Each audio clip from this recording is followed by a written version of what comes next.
Hey folks, it's Nate. Thanks for joining me at the art table again today.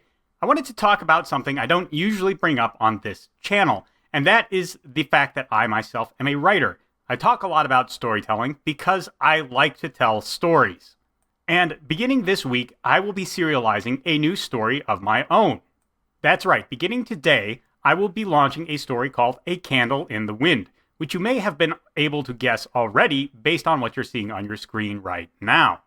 Along with launching a new story, I will be expanding my horizons a bit, and to go along with that launch, I am making this work available on a new venue, namely Substack.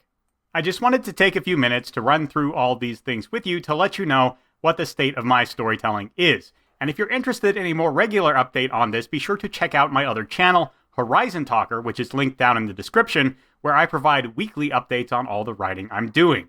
So first of all, what is A Candle in the Wind all about? Well, this is a Roy Harper story, and if you've seen some of my previous illustrations of Roy Harper floating around out there, you may have been able to tell that already, because that's clearly him in the foreground of this picture. Now, the story of Roy Harper takes place in an old West that never was. The Columbian West exists in a world where magic is real and has been known about pretty much since the beginning of recorded history. While this has created a number of new threads to follow throughout history, it is still essentially Earth, especially in geography. And the Columbian West, where Roy lives and works, is very similar to the Old West of the United States. I created the character of Roy Harper to travel through this Old West and look at many different parts of it and just sort of explore the world. He was part of my world-building process for the Columbian West. He was not originally a viewpoint character. However, as I used him as a set of eyes to see the Columbian West through, I very quickly began wanting to write stories about him, in addition to the story I was already working on. Incidentally, that other story is called Hexwood, and I have talked about it on this channel in the past. I don't intend to unpack a whole lot about that story right now, but if you're curious, you can go back and search for some of those old videos, and you'll get an idea of what that's about there. When I'm talking about Roy's stories, I often describe them as have spell will travel, because Roy is the Columbian equivalent of a gunfighter, what is known in his world as a fire spinner, a mercenary who goes somewhere and takes care of a violent and dangerous task for people who may not be up to handling it on their own. In between times, when he's not being hired by someone else, he hunts down bounties of wanted men. Every once in a while, some old thread of his past comes up and he has to deal with the problems those present. So far, I have written a total of 3 Roy Harper novellas and a couple of short stories that also star this character, and there are a few more stories about him that are currently in the works. However, A Candle in the Wind was written kind of as a culmination for the character, not of his entire story, but maybe the first act. We've seen Roy in his everyday work, when he stumbles across a problem, and when he's doing a favor for an old friend. The logical next progression of the story was to have all of those things kind of tie together, and that is actually what happens in A Candle in the Wind. It was, in fact, not my original intention to have this be the 4th story I wrote about him. My original intention was to have this be the 5th or maybe the 6th. But about a year ago, I pitched the ideas for a couple of new Roy Harper stories to some people, and they liked A Candle in the Wind more. So as I began to develop the idea for the story, I realized it was a very natural next place for the character to go, and the story got moved up in the order of events by a couple of steps. If you follow this channel and you've already read some of Roy Harper's stories, you know that a major event in his life, which actually made his reputation in the West, is called the Summer of Snow. A lot of things happened during the Summer of Snow, but the biggest one was that Roy took part in a 60-man posse to run down Wendigos that had come down from the north and were wreaking havoc. Eventually, the Wendigos were taken care of, and the people who survived the experience had quite a reputation in the West. One of those people, of course, is Roy, and he has since gone on to have a very successful career fighting monsters, running down criminals, and policing the sky trains. But a lot of people didn't survive the Summer of Snow, and the people who did kind of feel they owe the deceased a little bit of consideration for the lives they left behind.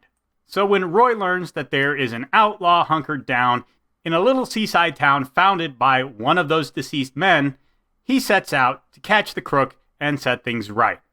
Unfortunately, along the way, he trips over the town sheriff, who doesn't think that having an out-of-towner come in and just wreak havoc to clean up this problem is the best way to go about it. So there you have it, a little bit of each of Roy's major sources of conflict tied up in a single story. I found balancing these elements very appealing, and it gave me an opportunity to finally bring in a character that I've been hinting at for a while, but never really had the right opportunity to actually talk about.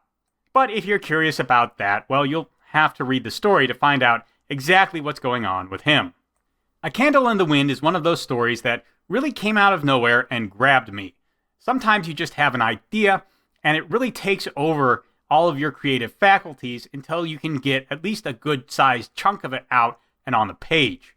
As I was scribbling notes about the town sheriff and the complications of catching this wanted man, and all the different elements that I wanted to bring in to tell the story, that the buildup of elements really kind of felt like a capstone for this part of Roy's career.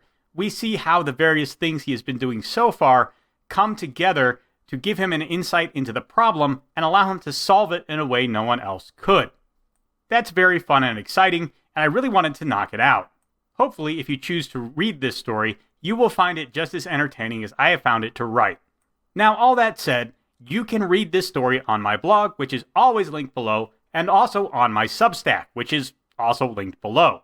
Now, you may be wondering why I feel the need to have both a blog and a Substack. The answer to that is pretty simple and straightforward. Substack gives me the opportunity to make a little money. Every writer would like to get paid to do what they love, and I'm no exception.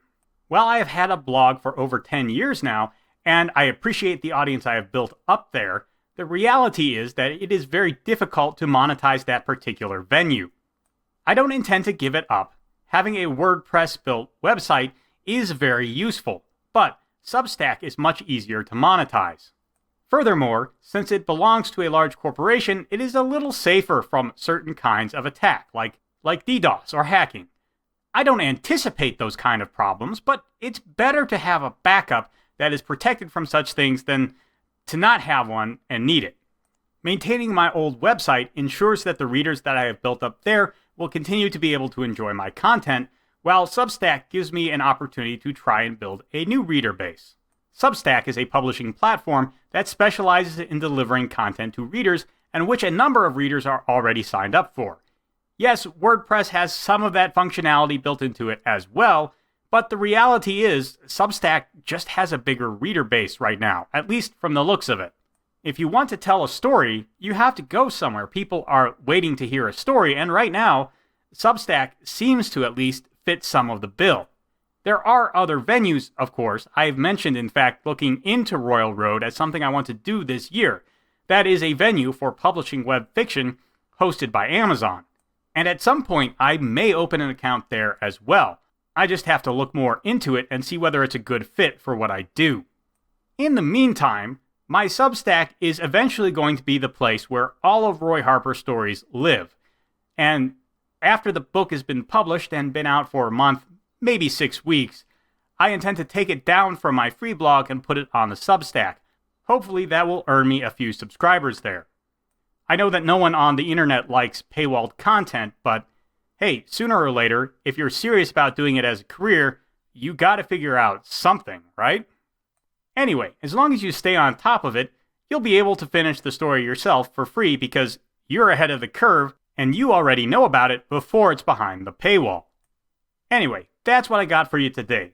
Let me know what you think. Does the story sound interesting?